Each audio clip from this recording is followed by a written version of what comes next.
¿Qué tal? ¿Cómo están? Buenos días, tardes o noches. Depende a la hora que nos estén viendo. Hoy quiero pedirles una disculpa en nombre de mis compañeros, de Yanine Naine y Rodolfo Higareda, que por motivos de sus agendas de otras actividades no pudieron estar con nosotros. Sin embargo, hoy tenemos también un gran invitado, un gran conocedor, un gran jurista, que además de ser amigo, estudiamos en la misma casa de estudios, Derecho. Quiero comentarles, ¿qué tal, Carlos? ¿Cómo estás? Gracias, muy amable, por tu invitación.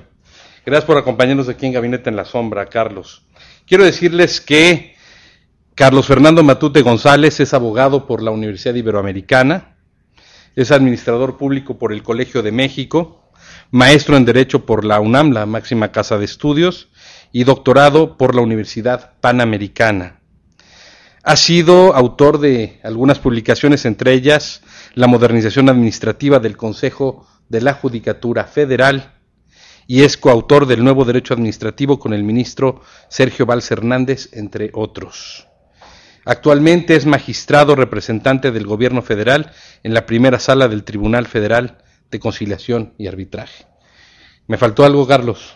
No, solamente, como diría el renacido subcomandante Marcos, una pequeña corrección, doctorando de la Universidad Panamericana. Todavía no soy doctor. Todavía no eres doctora, bueno. Lamentablemente para mí, pero ahí ando. Ahí andas. Ahí ando. Y uno de los temas que ha sido recurrente, sobre todo en las últimas 48 horas, sobre todo cuando ustedes estén viendo este programa, serán quizás ya 72, ha sido el reciente caso de Florence Cassés y la resolución de la Suprema Corte al respecto. Y para eso hemos traído hoy a un gran experto que es Carlos sobre el tema del Poder Judicial. Y yo quiero preguntarte, Carlos, ¿cómo funciona el Poder Judicial en México? Mira, el Poder Judicial en México tiene una tradición muy fuerte en las cuestiones de respeto a la ley. Y esa es la formación ideológica de la mayoría de los juzgadores de este país, incluyendo los tribunales dentro del Ejecutivo, como los que propiamente pertenecen al Poder Judicial. Y entonces aquí ya hice dos aclaraciones. Sí. Una, que hay una tradición que estamos abandonando, y dos, que hay tribunales dentro del Poder Ejecutivo y dentro del Poder Judicial. Entonces explicaremos qué es el Poder Judicial y qué es esta tradición para poder entender cuál es el cambio del que se está hablando con esta sentencia y con lo que hemos vivido en los últimos 2 años. Adelante. ¿Qué es el Poder Judicial? Bueno, el Poder Judicial rápidamente es uno de los 3 poderes del Estado que tiene como propósito controlar la actuación de los otros 2 poderes a través de la revisión de sus decisiones. ¿Controlar o equilibrar en el equilibrio de poderes? No, la palabra correcta es controlar la actuación. O sea, Okay. Evitar que los otros 2 poderes violenten la Constitución y la ley que ellos mismos se dan para efecto de que el comportamiento de las autoridades sea conforme a derecho. Ese es el principal función, es decir, es una garantía del Estado de Derecho. Muy bien. Sin la garantía jurisdiccional no habría Estado constitucional de derecho ni Estado de derecho alguno. Eso es fundamental. Y por eso el Poder Judicial propiamente dicho no es gobierno, es un control al gobierno. Y esto es algo muy importante porque se empezó a tomar fuerza esta función del Poder Judicial pues a partir de la reforma del Poder Judicial en el 94 y en lo que llamamos la nueva Corte, en que se empezó a distinguir precisamente esta función de control del Poder Ejecutivo en específico y del Poder Legislativo también. Es un control. Y si el control equilibra, pues velo como politólogo, pues velo así, pero en realidad es un control. La garantía de constitucionalidad a través de un sujeto del Estado llamado Poder Judicial. Pero los ministros siguen siendo aprobados por el Congreso con una propuesta del Poder Ejecutivo. Es decir, eso sí nos habla de cierta equilibración. A ver, eso tiene que ver cómo se comportan los poderes y cómo se eligen los poderes en la legitimación de cada poder. Y podemos decir que la legitimación democrática del Poder Judicial es indirecta, no directa. ¿Por qué? Porque la legitimación democrática directa la obtiene el presidente de la República a través del voto universal y secreto al que acabamos de acudir el año pasado, o el Congreso de la Unión, que tiene también el voto directo de la población. Y ellos, que representan al pueblo, hacen la integración del otro poder, que se llama poder de parte del otro poder. Es decir, eligen a la Suprema Corte de Justicia, al Consejo de la Judicatura Federal y al Tribunal Electoral. Y entonces ahí ya tenemos una parte de este Poder Judicial. Y entonces, además de estos tres órganos, están los tribunales de circuito, colegiados y unitarios, y los juzgados de distrito. Y este es el Poder Judicial. Y entonces, ¿cuál será la primera conclusión? Pues que el Poder Judicial es multiorgánico. Dije orgánico, que tiene muchos órganos y cada órgano tiene autonomía. Y esto es lo importante. El juez no está subordinado al magistrado y el magistrado no está subordinado al ministro, ni el ministro es jefe del consejero, ni los consejeros ni los ministros son jefes de los magistrados electorales. Cada órgano tiene su autonomía específica dentro de su competencia. Entonces podemos decir que el Poder Judicial es una suerte de autonomías que se articulan con una serie de reglas, de revisiones, de revisiones y de competencias y de instancias que permiten hacer la justicia federal. Luego hay que agregar las justicias locales de cada uno de los estados, que no nos vamos a meter porque complicaríamos esto al infinito. No estamos hablando del Poder Judicial de la Federación. Sí. Y junto a este Poder Judicial de la Federación hay tres tribunales, por lo menos, que pertenecen al Ejecutivo Federal, que también administran justicia. El Tribunal Federal de Conciliación de Arbitraje, al que yo pertenezco, el que yo integro, el Tribunal Federal de Justicia Fiscal y Administrativa y el Tribunal Agrario. Y por otro lado, las Juntas Federales de Conciliación y Arbitraje, que serían realmente los tribunales administrativos y de la administración. Pero enfoquémonos otra vez al Poder Judicial de la Federación, que no forman parte del Ejecutivo Federal. Así es. Es un control. Lo que tú dices es cierto. Bueno, en la integración de la Suprema Corte de Justicia interviene el presidente del Senado. En la integración del Consejo de la Judicatura Federal interviene el presidente, la Suprema Corte de Justicia y el Senado. Y en la integración del Tribunal Electoral del Poder Judicial de la Federación interviene la Suprema Corte de Justicia, que propone una terna al Senado, que elige entre esa terna. Entonces podemos decir que hay una suerte de participación política, ahora sí, de equilibrio en la forma de integración de los poderes, pero no en el ejercicio. Muy bien. La función es de control. Y entonces en ese sentido, por eso, sí tienes razón, una suerte de equilibrio, pero su función es controlar. Oye, Carlos, y dinos una cosa, el Consejo de la Judicatura es de relativa reciente creación, me parece que de 10 años, 15 años para acá, si mal no me equivoco. Sí, claro, a ver, retomemos la idea que te comenté. Diremos que hay para poder identificar, que no tiene que ver con nada peyorativo, hay una forma tradicional de ver la administración de justicia en México y una nueva forma de ver la justicia en México. Sí. Sin que los que la ven tradicionalmente estén mal, los que la ven modernamente, progresivamente estén bien. Son dos formas distintas de ver la justicia. Y el principal momento de cambio, en términos orgánicos, se da en el 94, 95, con la profunda reforma del Poder Judicial de la Federación, que implicó la reintegración de la Suprema Corte de Justicia, la desintegración y su reintegración de 25 ministros a 11 ministros, de 4 salas y una auxiliar a 2 salas con un presidente, y a que la Corte asumiera funciones de mayor constitucionalidad y de menor revisión de los asuntos de los tribunales colegiados. Y esto quiero destacarlo porque tiene que ver con el caso de Florence Cassés. Uh-huh.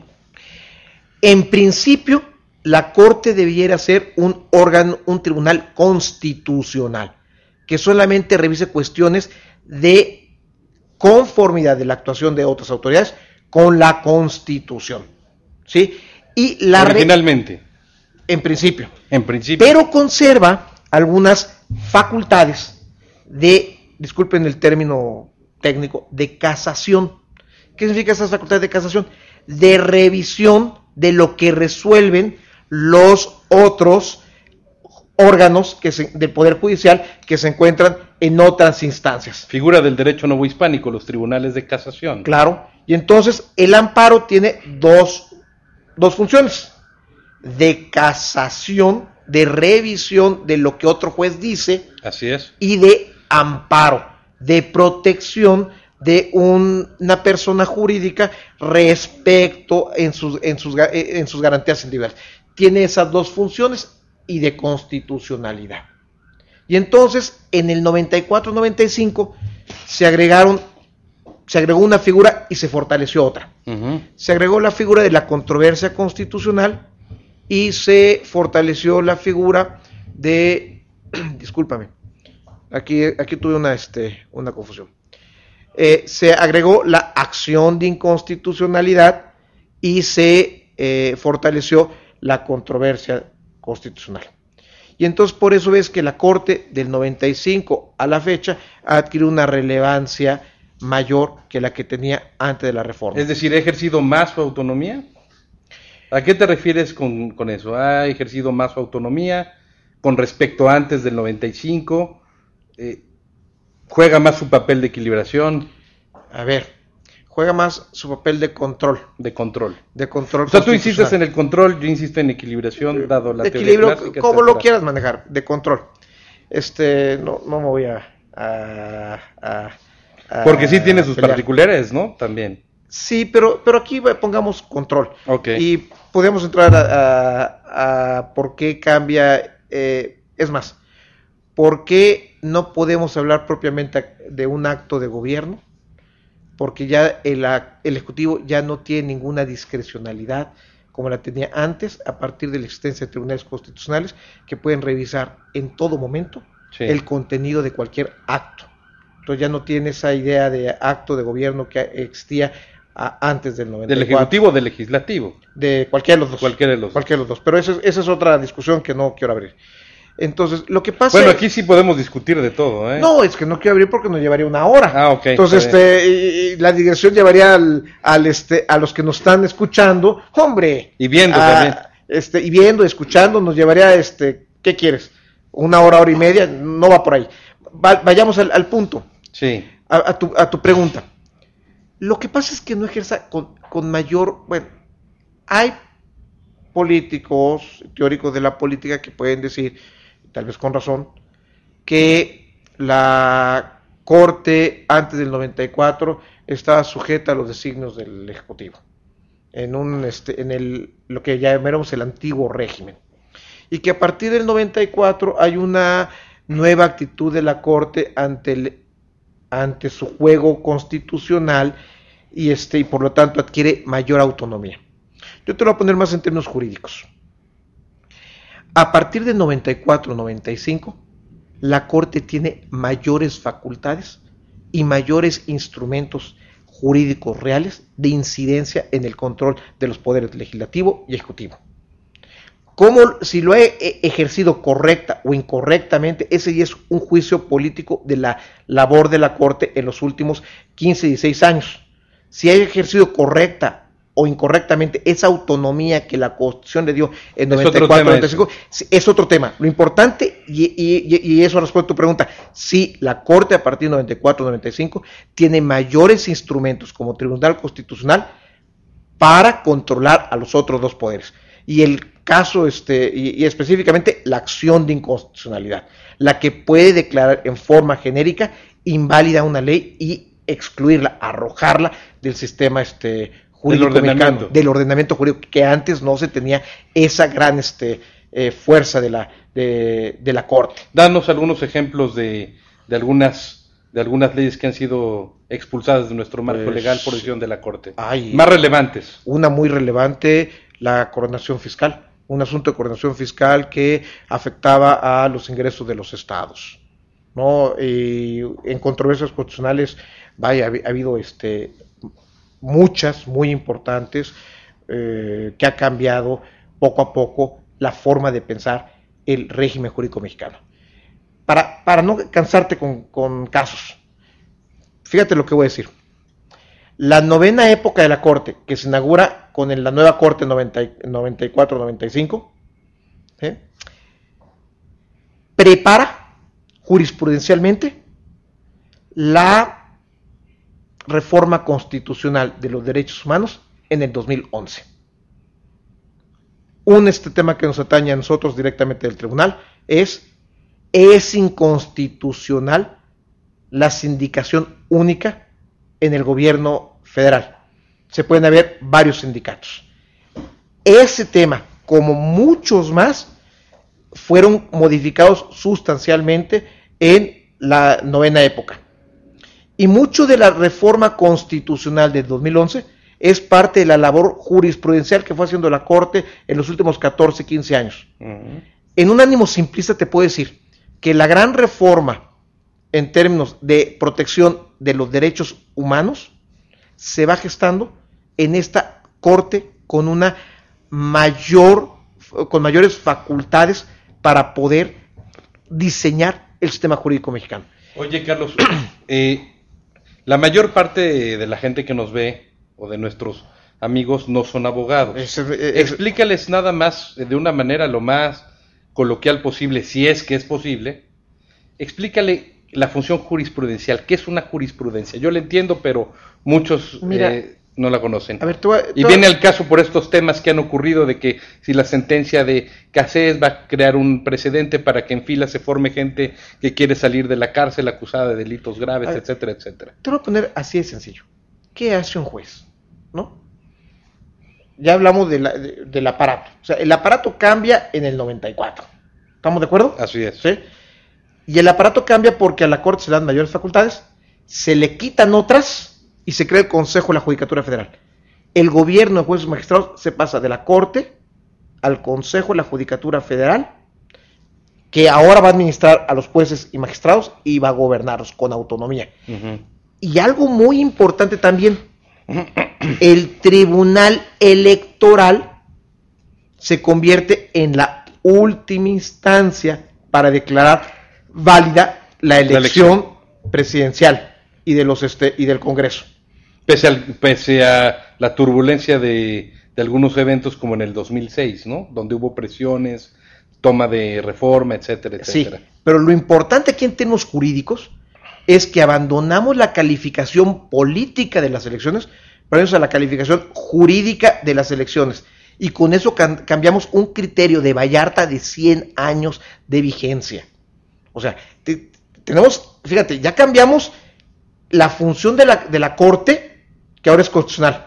Ya cambiamos la función de los tribunales electorales, que ya no son una mera instancia de vigilancia de la legalidad, ya son los que califican las elecciones. Hay una calificación jurídica de las elecciones. Y ya le dimos a un órgano autónomo la administración y gobierno del Poder Judicial. Que es el Consejo de la Judicatura. Que es el Consejo de la Judicatura Federal. Entonces ahí tienes una total reestructura. Ahora vayamos a la parte sustantiva, a lo que hace el Poder Judicial. ¿Sí? ¿Qué hace el Poder Judicial? Pues resuelve conflictos. A ver, tú y yo tenemos un conflicto que no te pareció que yo llegara 5 minutos tarde a esta entrevista, a esta plática, a esta charla, como le quieras. Por cierto que sí llegaste puntual. No, sí, pero estoy poniendo un ejemplo. Sí, y me demandas daños y perjuicios porque tú tuviste aquí a tus cámaras y a tus trabajadores durante 5 minutos, te costó 2,000 pesos. Es un conflicto. Si tú y yo nos logramos poner de acuerdo, ¿para qué quiero los jueces? ¿No? En una sociedad perfecta. No, la sociedad se pone de acuerdo sin los jueces. ¿Tú crees? Por supuesto. Los jueces entramos en el 0.1% de los posibles conflictos humanos. Es más, la política se resuelve en un 94, 95% en las negociaciones, y eso es lo válido.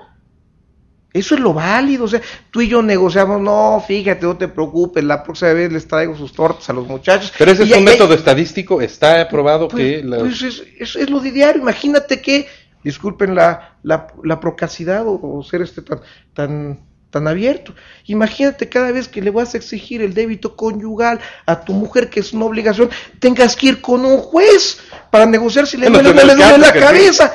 ¿No? Se da el caso. Que sí, pero se da el caso en una ínfima circunstancias. El débito conyugal se cumple, independientemente que intervenga o no intervenga un juez. Y cuando a la mujer le duele la cabeza y a ti no, pues ahí negocias, ¿no? Y no necesitas que entre un juez. A veces no, a veces te allanas. Las relaciones, a veces te allanas, porque las relaciones humanas, que son jurídicas, en una inmensa mayoría, se dan en forma espontánea, se negocian, se cumplen. A veces, vamos, el clásico, cada quien con su golpe, y para qué acudimos a un juez a que nos resuelva. O sea, el juez es una figura que entra solamente cuando ya no hay solución a ese conflicto humano y requiere de un tercero que nos ponga de acuerdo. Desafortunadamente, Carlos, y ahí sí vale la pena hablar, por supuesto, de lo que ocurre en nuestro país. Insisto, ante los últimos acontecimientos. Hay una percepción muy negativa de cómo se imparte la justicia en México. Por supuesto está sujeto a debates y focalicémonos en el caso de Florence Cassé.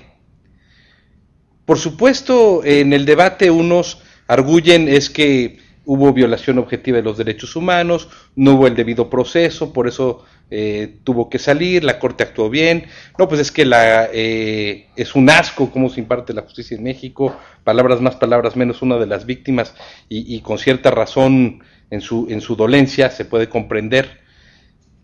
Entonces hay una percepción negativa. Entonces, respecto a eso, yo quiero que me digas, bueno, por supuesto no es un mundo perfecto, pero ¿qué ocurre con eso, en esa situación en nuestro país?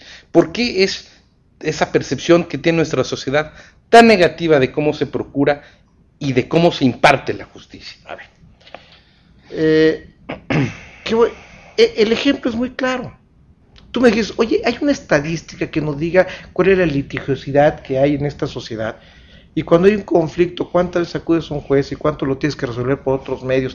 Porque por alguna razón no te conviene acudir a un juez. Bueno, los casos como el de Florence Cassé, ¿no? Provocan que la línea para acudir a la justicia se aplace a mejor no voy. Si tú tienes un conflicto que no puedes resolver, ¿no? Y tu impresión como individuo es que acudiendo a la justicia formal no vas a obtener ninguna solución, pues entonces mejor lo solucionas de otra manera, que no es acudiendo a un juez. Y en el mejor de los casos cada quien se queda con su golpe, y en el peor de los casos vuelves al ejercicio de la violencia directa. Te voy a poner un ejemplo. A la venganza privada. A la antigua Vergel alemana, ¿no? Pues cómo me restituyo de otra manera que no sea a través del Estado. Sí, sin duda. Y entonces, te voy a dar un ejemplo. O sea, lo grave, ahí están las cifras. 29 millones de personas en la informalidad. Bueno, ¿la informalidad qué significa? Que no están dentro del orden jurídico. Y si no están dentro del orden jurídico, la pregunta es, ¿y cómo resuelven sus conflictos? Cuando el comerciante ambulante no paga su cuota al líder del mercado, ¿cómo le cobra? ¿Ante un juez o utiliza medios, vamos a llamarle políticos, de persuasión, económicos o sociales para cobrar?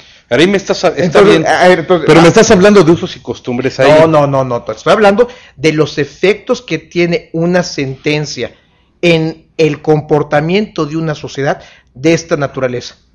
Lo que hace es modifica la confianza de la gente en las instituciones del Estado para resolver conflictos que se llaman el Poder Judicial de la Federación. Y entonces, o el Ministerio Público, o la policía. Y entonces tú tienes un problema porque la gente no respeta tu intimidad y se pone a tocar la batería a las 2 de la mañana. ¿Y a quién acudes? Pues a nadie, porque no hay nadie que te pueda procurar esa justicia. Bueno, hay jueces cívicos ahora ya. Bueno, entonces volvemos a la idea, ¿qué tanto te conviene mover la línea, acudir a un juez cívico y qué tanto te va a resolver? ¿O qué tanto prefieres decir, lo voy a resolver de otra manera porque la línea me la movieron? No le tengo confianza a la institución del Estado para resolver los conflictos. Ese es el impacto que tiene este tipo de casos paradigmáticos en el comportamiento social respecto a los jueces. Esto es lo importante. O sea, yo no me quiero meter en la discusión de que si es culpable o no es culpable, si se violentaron los derechos humanos, si montaje o no montaje, porque no conozco a fondo el expediente. ¿Pero cuál es la discusión entonces? La discusión, el que esté en el banquillo de los acusados ahorita es el sistema de impartición y administración de justicia. Ese es el que esté en el banquillo. Procuración. De impartición, de administración, de procuración, de investigación del delito, ese es el que esté en el banquillo de los acusados. Bueno, pero lo está desde hace tiempo, no solamente por esta situación. Ya ha habido antecedentes, ¿no? Pero ¿para qué te platico? No es nuevo. ¿Para qué te platico los cotidianos? Sí, aquí habíamos 5 personas y levante la mano quien no ha sufrido una de estas. Y ¿no? sin duda.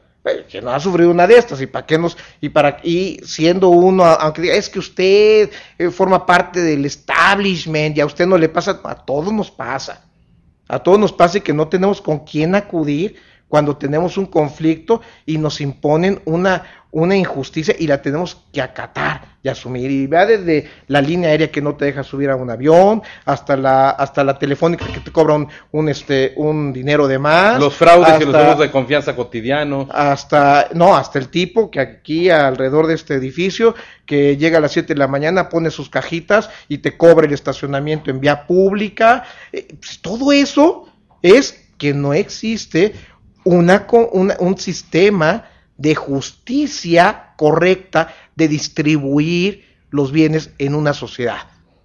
Y eso tiene que ver con el esquema de impartición de justicia. Fuerte. Entonces, otra vez, ¿qué pasa? Que a partir del 94, el conflicto de un sujeto llamado Estado, en el que llevaba todas las de ganar, pues empieza a tener una gente que realmente lo controla, que se llama Suprema Corte de Justicia de la Nación. Y entonces empieza a haber un efectivo control sobre esta actuación del Ejecutivo y del Legislativo. Oye, y tiene Carlos, sus ventajas y desventajas.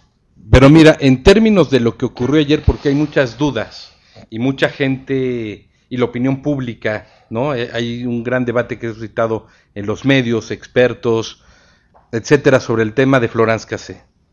Explícanos en términos jurídicos, y tú como gran conocedor de cómo opera el Poder Judicial, explícanos qué ocurrió. A ver. ¿Qué ocurrió el día de antier? ¿Qué ocurrió en la Corte? ¿Qué pasó? ¿Cómo estuvo la votación? ¿Por qué ocurrió la votación? ¿Cómo está organizada el Poder Judicial de modo tal que tantos ministros votaron por ese amparo directo que provocó la salida de Tepepan, del cerezo de Tepepan de Florence Cassé? Explícanos. Bueno, mira, yo creo que tendríamos que tener aquí Manuel, ¿tienes una casa de campaña? Como cuando Cristo se transfiguró y le pedía a Pedro que se quedara en una casa de campaña para estar todo el tiempo platicando estos temas. Van a estar 2 días. A ver, pero explícanos más o menos qué ocurrió, qué es lo que pasó. ¿Qué está ocurriendo en este país? ¿No? Tú me conoces y no me gustan las frases hechas, ¿no? Uh-huh. Odio las frases hechas, ¿no? Y entonces una frase hecha que hemos escuchado en los medios de comunicación es: la sentencia del miércoles pasado es un parteaguas. ¿Qué pasó para que digamos que es un parteaguas? ¿No? Esa es la pregunta, ¿no? Es el inicio es el fin de algo y el inicio de algo, pero es un parteaguas. Claro, sí. Un punto fundacional. Un punto fundacional. Pero yo hago un matiz en estos puntos fundacionales, ¿no? ¿Y cuál es mi matiz? Cuando hay un parteaguas, no hay respuestas, hay preguntas, ¿no?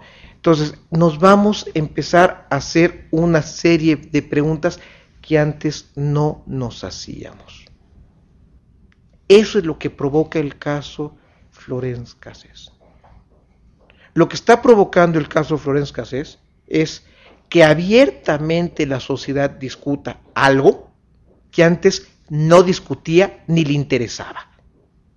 Ahorita es un tema de conversación en cualquier casa, en cualquier reunión, de si estás a favor o en contra de la sentencia, Florence es inocente o no es inocente.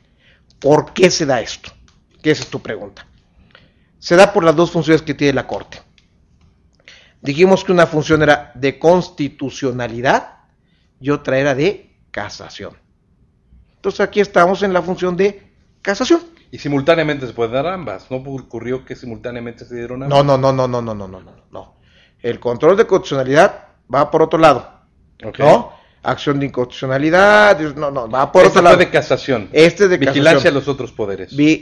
Control. No, control de los otros órganos jurisdiccionales. Ojo. Este es el punto más importante. Okay. O sea, no solamente está controlando la actuación de la policía, que ya el señor procurador acusó recibo, ¿no? Es un llamado a que actuemos con mayor profesionalismo, y lo cual es cierto. Presidente de la República también. Yo al presidente de la República no le he escuchado la declaración concreta, le vi la declaración del procurador, por eso quiero decirle al procurador, ¿no? Ya, acusó. No, el problema es hacia adentro, de casación. ¿Por qué de casación? Hay una sentencia en primera instancia en un juez de distrito, hay un juicio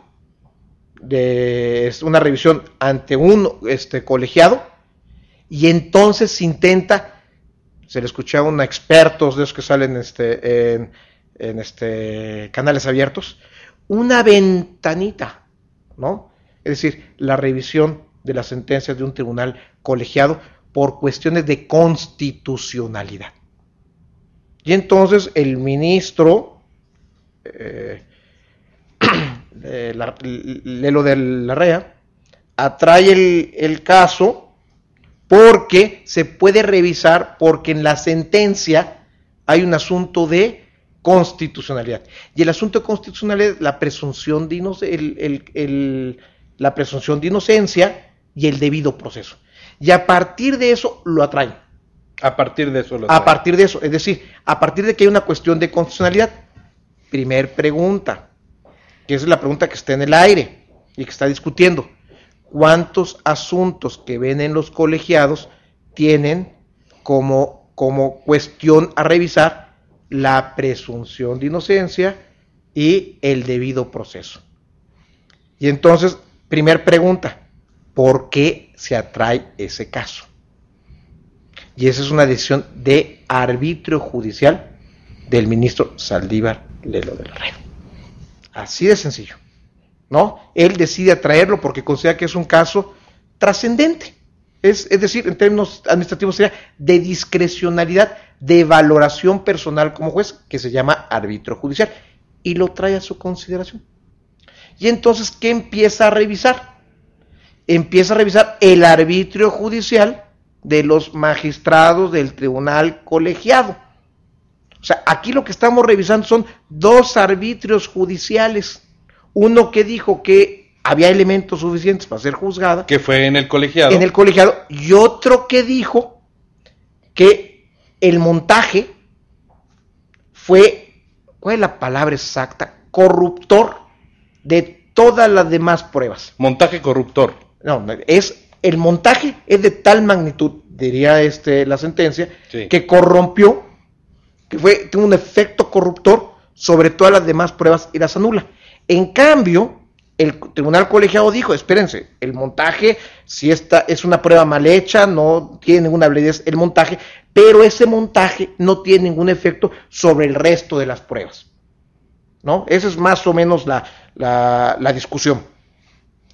No soy penalista, no me pidas más que lo que te estoy comentando. Y entonces, lo importante aquí es que hay dos valoraciones distintas de dos jueces sobre un mismo proceso. En el mismo espacio, en el mismo plano. En el mismo caso. en el mismo caso, Okay. uno en un plano también de constitucionalidad, los tribunales colegiados revisan también la constitucionalidad, y la Suprema Corte, que está revisando el criterio de constitucionalidad que empleó el tribunal colegiado. O sea, lo que está haciendo en términos llanos, le está corrigiendo la plana al tribunal colegiado en el análisis que hizo de la constitucionalidad del juicio. Eso es lo que está haciendo. Entonces está modificando el arbitrio judicial de otro órgano que tiene igual autonomía.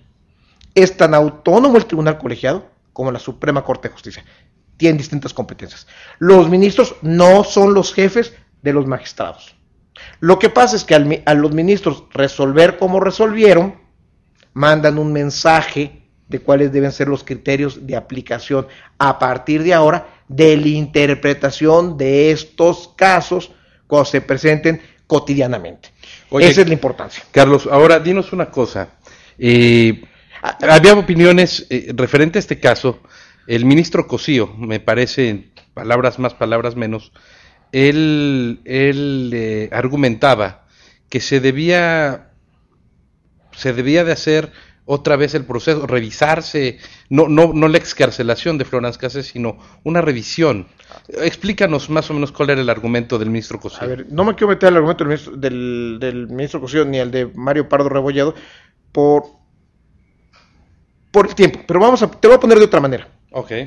Lo importante aquí... Lo importante es que la gente conozca cuáles eran los pros y los contras del argumento. Lo importante aquí es que nadie puede decir válidamente, sin pecar de soberbia, y eso hay muchos que creemos tener la verdad absoluta, que creen tener la verdad absoluta, me excluyo, en el que digan que el voto minoritario, es decir, el de Pardo Rebolledo y el del ministro Cosío, esté equivocado. No, no esté equivocado, porque aquí estamos hablando de una valoración del ejercicio de la autonomía propia en juzgador, que en su propia conciencia analiza lo mismo y como es un hombre libre, concluye algo distinto. ¿Qué fue lo que concluyó distintamente? Entonces, Cosío concluye una cosa, Mario Pardo Rebolledo concluye otra cosa, y entonces son 2 votos en contra de lo que dice la mayoría. ¿Qué es lo correcto? Pues las distintas posiciones son correctas porque tienen argumentación jurídica, objetividad, profesionalismo, independencia. Los 5 ministros están actuando en ejercicio correcto de su autonomía, simplemente que tienen un distinto arbitrio judicial. Eso creo que eso ya lo aclaraste muy bien. Sí. El asunto es, ¿qué arguían ellos? En palabras más, palabras menos, ¿nos podrías decir? Lo que arguía Mario Pardo Rebolledo era que pues, el tribunal colegiado tenía razón. Palabras más, palabras menos. Y lo que arguía el ministro, con disculpas, señor ministro, se simplifico su pensamiento, que el efecto negativo del montaje no era tan absoluto como lo propuso la mayoría. Es decir, no era suficiente como para declarar esa situación. No era suficiente para que no le dieran ningún valor a las demás pruebas. Claro. Sino que se tenía que regresar al tribunal correspondiente para que hiciera la valoración de las pruebas que no habían sido afectadas por el montaje. No quiero y otra cuestión muy importante de que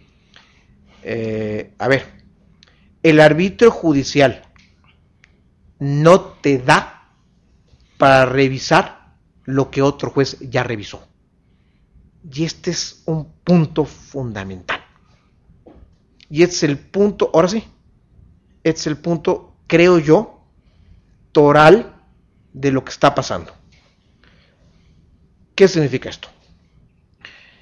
Si un tribunal de primera instancia valora las pruebas, las valora con profesionalismo, objetividad, independencia, excelencia, con los criterios que establece la Constitución. El juez que lo revise, aunque opine lo contrario, no puede cambiar la sentencia porque hubo un trabajo objetivo, imparcial. Con las características que... Sí. Y eso provocaría que fortalecieras a la justicia de primera instancia. ¿Y cuál es la justicia de primera instancia? Pues la justicia local. Claro. Y entonces eso haría un verdadero federalismo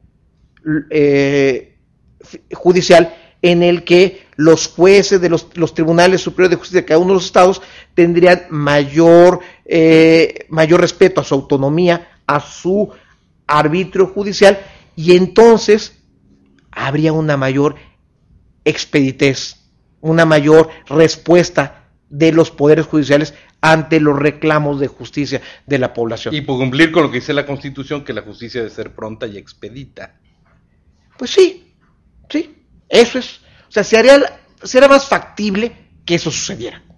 Entonces, este es el gran problema. Desde mi perspectiva es, ¿hasta dónde puedo revisar el arbitrio judicial? Ese es el gran problema, porque eso es lo que te va a ir dando pues una menor incidencia de escalamiento de los asuntos a instancias superiores. Ahora, que hay asuntos que tienen que escalar por su trascendencia, como es el caso de Flores Cassés, tal vez.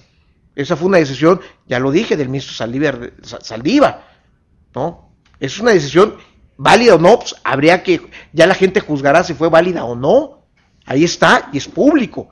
Y entonces ahí entra el segundo aspecto, que es fundamental. Toda actuación de los jueces, como toda actuación del Poder Ejecutivo, pues queda sujeto al debate público. Y entonces, ¿dónde estamos? O sea, el juez, con esta reforma también, se convierte en responsable frente a la sociedad. Y esto es de las grandes modificaciones de los últimos 15 años. Una mayor transparencia, lo cual está bien. Total, ¿no? Total. Y los juicios orales, que vamos hacia eso, no vamos hacia eso, ¿cómo van a ayudar a mejorar esto? Pues a eso. Pero van a funcionar, pero es de que cambies a juicios orales, o es un problema mucho más estructural. No es nada más cambiar a juicios orales mientras abajo siguen fallas estructurales, sí. O el juicio oral va a contribuir a corregir las fallas estructurales. Híjole. De lo particular, lo general, al revés. Híjole. Pues tú has estudiado bien esa pirámide, coméntanos algo ahí. A ver, es que no traje la bolita mágica el día de ahora. Pero hazle al aprendiz de brujo, de eso se trata. Gabinete en la Sombra te permite aprendiz de brujo. especular ahí. Vamos a hacerle al aprendiz de brujo si quieres, a ver, digamos, a ver, te lo voy a poner en términos más políticos que te encanta a ti. Uno de los grandes problemas del sistema de administración y procuración de justicia es cómo se relegitima. O sea, cómo hay una conciencia de la gente de que ese sistema le sirve a ella. Es el problema, es el quid de todo este asunto, ¿no? El caso paradigmático del miércoles lo que nos hace es poner en evidencia que ese es el problema, no la solución. Otra vez, los parteaguas no te dan respuestas, te dan preguntas. Y entonces lo que te pone el foco es decir, a ver, señor, aquí tenemos un problema que es urgente que atendamos. La gente no está acudiendo a los órganos de justicia, ¿no? Y para eso está el cambio, la nueva reforma de derecho penal, para eso está la nueva reforma a los derechos humanos, para eso está la reforma al juicio de amparo, la reforma de juicios orales, mercantiles, civiles, penales, la reforma que se plantea también de todos los sistemas de procuración de justicia y administración de justicia. ¿Para qué? ¿Cómo le hago para que la gente acuda con el Estado a que resolvamos sus conflictos? Es un problema de legitimación. Ahora, me dices, oye, ¿qué va a pasar? Pues, en donde yo esté, te voy a hablar por mí, voy a hacer todo lo posible porque hay un proceso de relegitimación de los órganos jurisdiccionales. Relegitimación quiere decir que algún día estuvieron legitimados. Claro. ¿No sería el proceso de constante legitimación más bien? Me atrapaste. diremos que continuar con la legitimación para evitar que Sí, no porque tan relegitimación quiere decir que por se perdió, eso ¿no? me atrapaste, ya, concedo. O sea, digamos que hay un proceso de permanente legitimación y vamos a ponerlo de otra manera para no ser tan drástico, mover la línea hacia mayor confianza de la ciudadanía en sus órganos de impartición de justicia. Mira, O sea, que acudan con mayor tranquilidad y confianza. A ver, juicios orales. ¿Quieres hablar de juicios orales? Llegas a un juzgado mexicano. ¿Qué ves tú como ciudadano? Que presentaste un papel, que te lo sellaron y vuelve usted en 15 días. Eso no ayuda a legitimar. Llegas a los sistemas de juicio oral, te dicen, a ver, ¿cuál es su problema? Venga mañana, te recibe un juez, te pide una serie de cosas. No sé si te resuelve o no tu asunto, eso no lo sé.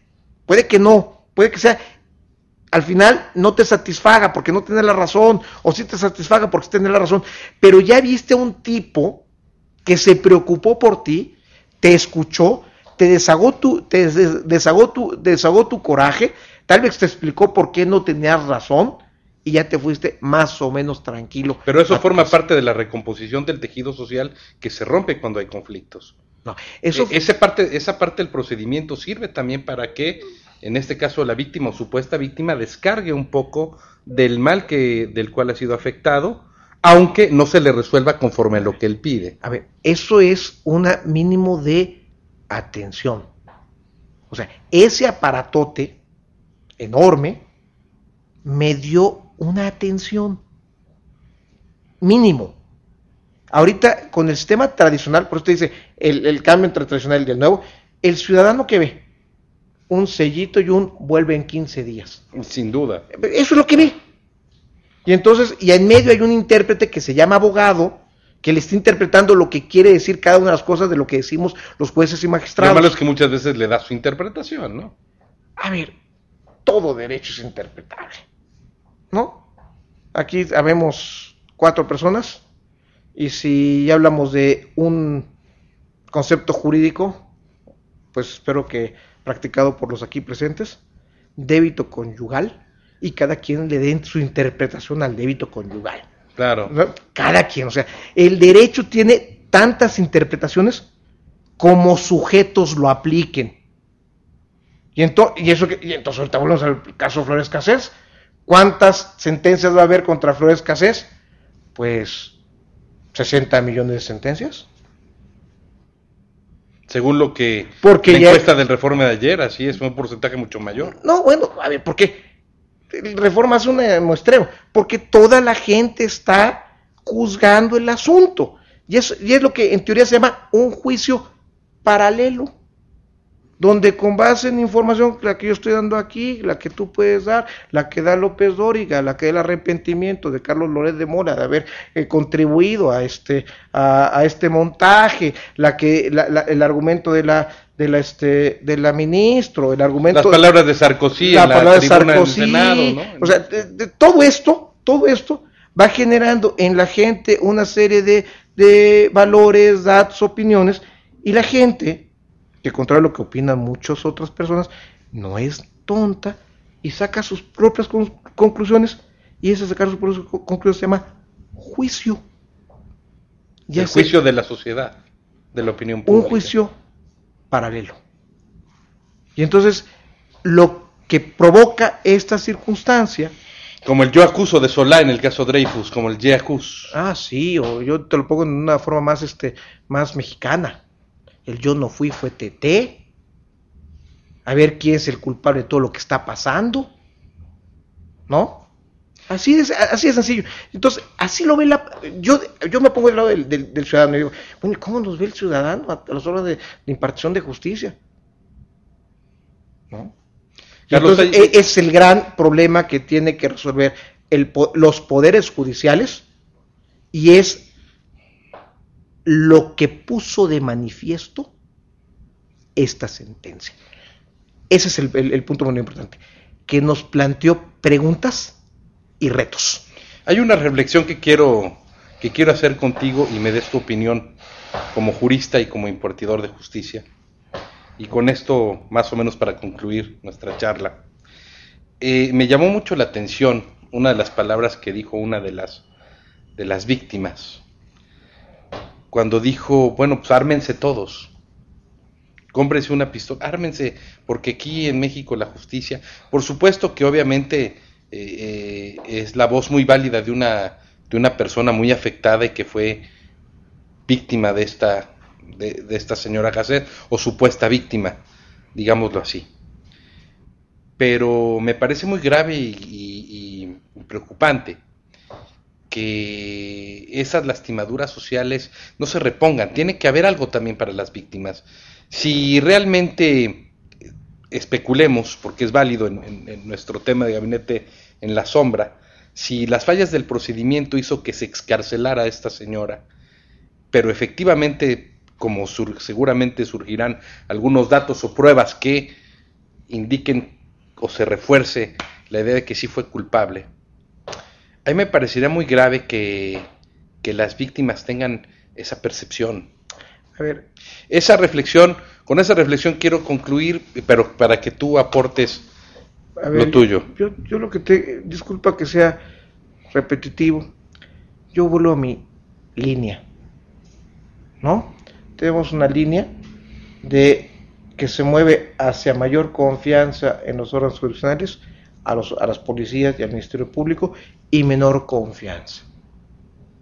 En algunos individuos, por su historia familiar, sus agravios, su estructura mental, porque ellos ponderan más la fuerza física que la fuerza, que la capacidad de la razón y las palabras, no sé.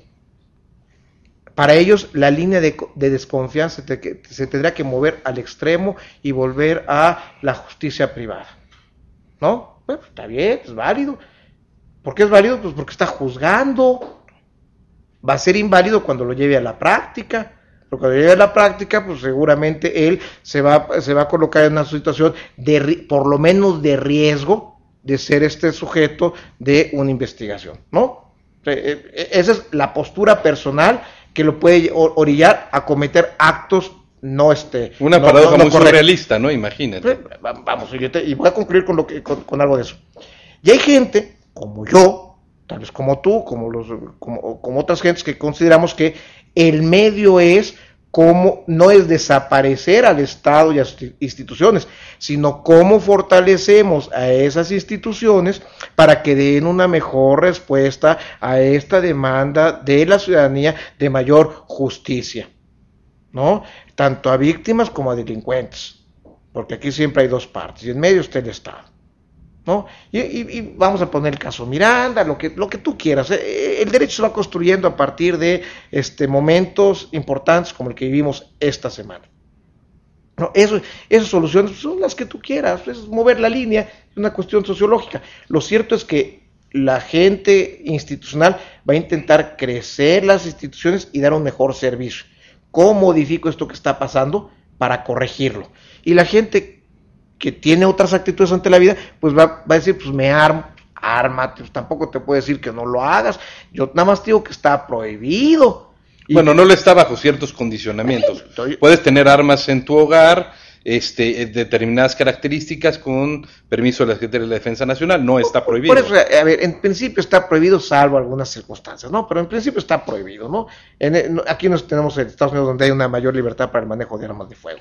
Pero bueno, no me quiero meter Pero en la defensa tú puedes comprar tu arma y debidamente registrada, te dan el permiso y la puedes tener en tu casa. Y un calibre muy pequeño que no te permite... Bueno, ya hasta permite 9 milímetros, pues, y 9 milímetros ya puedes derribar a más de un asaltante. Yo lo que te quiero decir... No me metes un tema que no conozco. Yo lo que quiero decir... Te diré que los procesos de violencia privada en principio están prohibidos. Pero la ley contempla, Carlos, te insisto, la ley contempla que tú puedes tener armas bajo ciertas condicionantes en tu hogar para proteger el mismo. A ver, yo vuelvo al comentario. En principio están prohibidos, bajo ciertas excepciones. Así es, de las excepciones. Sí, pero no puedes vivir en excepciones. La mayoría de la gente no puede vivir de la excepción. La excepción confirma la regla por lo usual, hasta en el derecho nos lo dicen. Sí, pero no puedes vivir en la excepción. No puedes vivir, tú no puedes hacer tu vida en la excepción y en el riesgo permanente. O sea, la mayoría de la gente que somos sedentarios, tranquilos, que resolvemos nuestros conflictos jurídicos de la manera negociada, no podemos estar viviendo todo el tiempo de ver con quién me voy a pelear, ¿no? O sea, vamos, esa es la mayoría. Habrá gente que se diga, no, yo el Ministerio Público y me vale el der que me lleguen y yo le doy un plomazo, al cabo que tengo 70 años y me van a meter a la cárcel. Sí, pero la reclusión la voy a tener en mi casa. Pero ya me plomeé al que me hizo algo. Está bien, es una forma de pensar, ¿no? Cada quien valora las circunstancias como quiere. Ahora, retomo tu comentario para reencauzar. Lo que yo creo que está pasando a la mayoría de la población es que, como Franz Kafka en el libro El Proceso, nos ven como ese gran libro El Proceso, que no entienden lo que estamos haciendo. Y yo técnicamente te puedo explicar todo: casación, constitucionalidad, árbitro judicial, pero para la gente, ellos, y están las encuestas, el 87% según el Reforma consideran que la Corte actuó mal. Y eso es un dato irrebatible, ¿no? Ahí está el dato. Que lo comparta tú, yo, los que presentes, no tiene relevancia para el dato sociológico que estamos viendo. Así es. Sí, ese es un dato. Sí, yo te puedo decir, no, yo creo que actuó bien, yo estaba de acuerdo con Mario Pardo Rebollo, no, yo estaba de acuerdo con el ministro Gutiérrez Ortiz. No, eso ya pierde relevancia, porque la verdad jurídica ya está dictada. Ya pierde relevancia.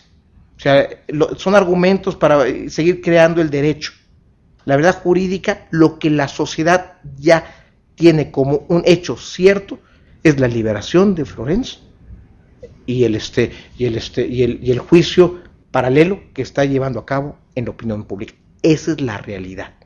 El resto ya son elementos que nos van a servir a los que estamos en esto para respondernos las preguntas que parteaguas nos plantean. Como decía mi maestro González Avelar, que no era de él, que en paz descanse, pero a él le gustaba mucho ese argumento recurrente, es que también las buenas respuestas requieren de buenas preguntas. Es una gran pregunta. Yo quisiera agradecerte, Carlos. Quisiera agradecerte mucho que nos hayas acompañado en Gabinete en la Sombra. Uh-huh. Me quedo con la idea de que también para una gran parte de la sociedad nos preocupa mucho los derechos de las víctimas y lo que va a pasar con las víctimas, sobre todo este caso, y sobre todo la gran dolencia y el desánimo que hay en la sociedad, y creo que tiene razón. Los órganos de procuración y de impartición de justicia deberán moverse hacia el lado de ganarse más la confianza de la gente. Ahora, nada más una acotación. Evidentemente yo también, en todo el argumento que estás comentando, las víctimas aquí son un elemento fundamental, ¿no? Y otra es, en mi rayita, los que hemos ido. Yo he sido parte de este proceso violento que hemos vivido en este país en los últimos 5 o 6 años. Yo también he sufrido la pérdida de un ser querido. Y a partir de la pérdida de ese ser querido, yo también juzgo lo que está pasando. Pero juzgo como individuo en este juicio popular que todo el mundo estamos haciendo. No como técnico al que tú me estás invitando. Y entonces yo tendré también mi opinión que compartiré con en mi juicio que yo haga en mi valoración, que es distinto al abogado y al técnico que puedo ser. Claro, por supuesto. O sea, sí, evidentemente, mi circunstancia personal de también ser afectado directamente por la delincuencia organizada y por este tipo de prácticas me condiciona a pensar lo que está pasando. Claro. Que eso es evidente, la evaluación que va a tener Martí con respecto a lo que está pasando a una gente pues que nunca le ha tocado vivir en carne propia un secuestro. Sí. Pues Carlos, en nombre de Rodolfo Higared y Janine Naine, que no pudieron acompañarnos, te agradezco mucho que nos hayas acompañado. Tu disertación fue brillante Y creo que hubo un intercambio que puede ser productivo y que sobre todo va a servirle a la gente que nos ve. Y les agradecemos mucho como siempre. Buenos días, tardes, noches y buena suerte. Hasta luego. Gracias.